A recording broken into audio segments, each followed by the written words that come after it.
জাহাঙ্গীর আলম সড়ক ও জনপথ অধিদপ্তরের অতিরিক্ত প্রধান প্রকৌশলী। তিনি আছেন মাতারবাড়ি বিদ্যুৎ কেন্দ্রের প্রকল্প পরিচালকের পদেও। স্বৈরাচার আমলের আশীর্বাদপুষ্ট এই প্রধান প্রকৌশলী সাবেক সড়ক ও পরিবহন মন্ত্রী ওবায়দুল কাদেরের এতটাই আশীর্বাদ পেয়েছেন যাতে করে তার অর্থ সম্পদ নিয়ে চিন্তাই করতে হয়নি। সড়ক ও জনপথ বিভাগের হয়ে কাজ করেছেন ঠাকুরগাঁও, গোপালগঞ্জ, রাজশাহী সহ বিভিন্ন গুরুত্বপূর্ণ জায়গায়।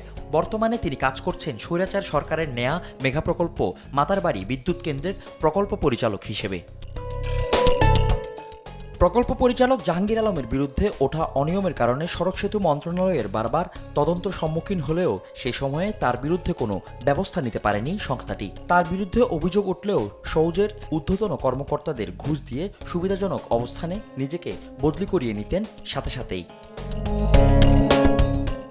জাহাঙ্গীর আলম সরকারি চাকরি হতে গত 10 বছরে তিনি বেতন পেয়েছেন মাত্র 98 লাখ টাকা। তবে মাতারবাড়ি বিদ্যুৎ কেন্দ্রে পদোন্নতি হওয়ার পর থেকেই বিদ্যুতের গতিতে বাড়তে থাকে তার অস্বাভাবিক অর্থ। নিজ নামে 94 ব্যাংক হিসেবে জমা ও উত্তোলনপূর্বক লেনদেন করেছেন প্রায় 128 কোটি টাকা ও 77টি এফডিএ সহ মোট লেনদেনের পরিমাণ 138 কোটি 31 লাখ টাকা। এমন তথ্য উঠে আসে খোদ দুদকের অনুসন্ধানের পর দুদকের আবেদনের প্রেক্ষিতে জাহাঙ্গীর আলম ও তার স্ত্রী নুসরাত জাহানের দেশ থেকে নিষেধাজ্ঞা দেয় মহানগর দায়রা জজ আদালত।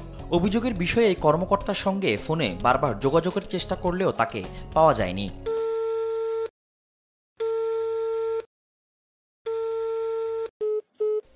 এমন অস্বাভাবিক অর্থের উৎস গোপন করে লেনদেন দুদক আইন 2004 এবং মানি লন্ডারিং প্রতিরোধ আইন 2012 এর 4 ধারায় শাস্তিযোগ্য অপরাধ।